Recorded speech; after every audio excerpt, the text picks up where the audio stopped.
बिहार में सियासी जमीन तलाश कर रहे चुनावी रणनीतिकार से नेता बने प्रशांत किशोर ने पिछले दिनों बिहार सरकार के मंत्री अशोक चौधरी के ऊपर गंभीर आरोप लगाए थे। जहानाबाद पहुंचे मंत्री अशोक चौधरी ने प्रशांत किशोर के आरोपों का तीखा जवाब देते हुए बड़ा चैलेंज दे दिया है। प्रशांत किशोर के आरोपों का जवाब देते हुए मंत्री अशोक चौधरी ने कहा कि आरोप प्रत्यारोप एक अलग चीज है। सार्वजनिक जीवन में कैरेक्टर और भ्रष्टाचार दो ऐसी चीज हैं जिसका आरोप बड़ी आसानी से किसी पर भी लगाया जा सकता है और लोग लगाते भी रहे हैं। ऐसा नहीं है कि कोई पहला आरोप अशोक चौधरी ही है जिस पर आरोप लगाया जा रहा है। हमने स्पष्ट तौर पर कहा है कि जिन बातों की चर्चा प्रशांत किशोर ने की है उसे लेकर मैंने उन्हें लीगल नोटिस भेजा है। उन्होंने कहा कि हमारी जो भी संपत्ति है पहले से सार्वजनिक है और उसकी पूरी जानकारी पोर्टल पर मौजूद है। हर साल मुख्यमंत्री नीतीश कुमार प्रत्येक मंत्री से आय व्यय का ब्यौरा लेते हैं। इनकम टैक्स का रिटर्न फाइल होता है। हर एक चीज़ सबके सामने है।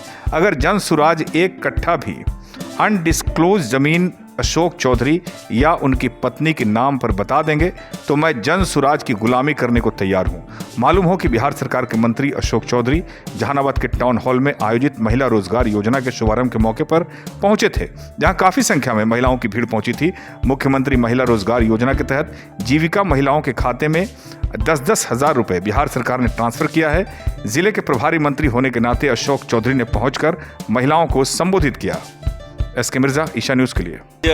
मैं समझता हूं कि देश में ये पहली योजना है जिस योजना को आज प्रधानमंत्री जी ने अपने कर कमलों से इसकी शुरुआत की है और माननीय मुख्यमंत्री जी भी इसमें शामिल रहे हैं।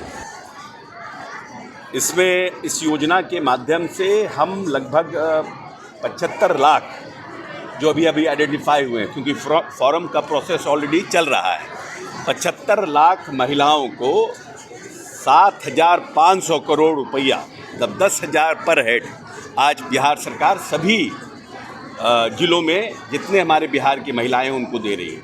ये महिला रोजगार योजना के लिए दिया जा रहा है कि आप कैसे आर्थिक रूप से सबल हो, कैसे कुछ अपना काम कर सकें, कैसे, और अगर कुछ अच्छा काम करेंगे तो भविष्य में फिर आपको उसके लिए 2 लाख रुपए तक का और सहायता दी जाएगी।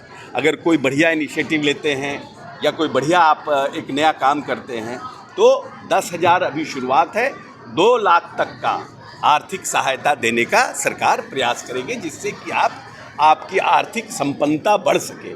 और मैं समझता हूँ कि ये, मैं बार बार कहता हूँ कि आने वाला जो हमारा 5 साल है ये बिहार की आर्थिक संपन्नता का समय है। हमने मूलभूत संरचनाओं का निर्माण किया, हमने स्वास्थ्य के क्षेत्र में, किसी के क्षेत्र में, शिक्षा के क्षेत्र में जोड़ दिया, अपने बजट को बढ़ाया, अपने काम को बढ़ाया। अब ये जो हमारा 5 साल का समय है ये हमारे इकॉनमी को एक बड़ा छलांग, एक बड़ी ताकत देने का समय है।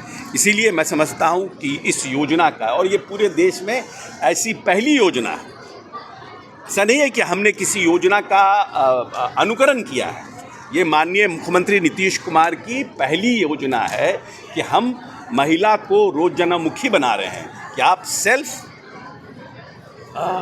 एम्प्लॉयड हो सकें। तो मैं इसका स्वागत करता हूं और मैं समझता हूं कि जहानाबाद में लगभग अभी तक 1,02,000 लोग चयनित हुए हैं, उनको डीबीटी के माध्यम से ट्रांसफ़र आएगा। लेकर अब आपकी सहयोगी भी आपके ऊपर बोलने लगे। देखिए, ऐसा है कि हमने आरोप प्रत्यारोप एक अलग चीज़ है, मैं बार बार कह रहा हूँ। सार्वजनिक जीवन में कैरेक्टर और भ्रष्टाचार ये दो ऐसे चीज़ हैं जिसका आरोप बड़े आसानी से लगाया जा सकता है और लोग लगाते रहे। ऐसा नहीं कि कोई पहला अशोक चौधरी ये लग रहा है। और हमने स्पष्ट रूप से कहा है कि जिन बातों की चर्चा उन्होंने किया उस पर मैंने लीगल नोटिस दिया है। लीगल नोटिस दिया है। लीगल नोटिस में हम आरोप प्रेस के माध्यम से लगाते हैं, आपको कोर्ट में आरोप शपथ पत्र के माध्यम से लगाना पड़ेगा। मेरा जो कल इन्होंने प्रेस कॉन्फ्रेंस किया है वो बाकी जितनी हमारी संपत्ति है वो सब डिस्क्लोज्ड है, वो सब पोर्टल पर है, वो सब हर साल मुख्यमंत्री जी 1 तारीख को हर एक मंत्री से आय व्यय का ब्यौरा लेते हैं, इनकम टैक्स का रिटर्न फाइल होता है, सब चीज़ है, कोई नया चीज़ उन्होंने नहीं बोला। 1 कट्ठा भी ज़मीन अगर जन स्वराज अनडिस्क्लोज्ड प्रॉपर्टी अशोक चौधरी का या अशोक चौधरी की पत्नी का बता देगा तो मैं जन स्वराज की गुलामी करने को तैयार हूँ। आरोप प्रत्यारोप नहीं करिए, आपको आना है, कोर्ट के आपको हमने जवाब दिया है, आप उस पर अपना जवाब फाइल कीजिए। हम आपके जवाब से संतुष्ट होंगे तो ठीक है, नहीं संतुष्ट होंगे कोर्ट में जाएंगे, आप कोर्ट में हमसे लड़िएगा।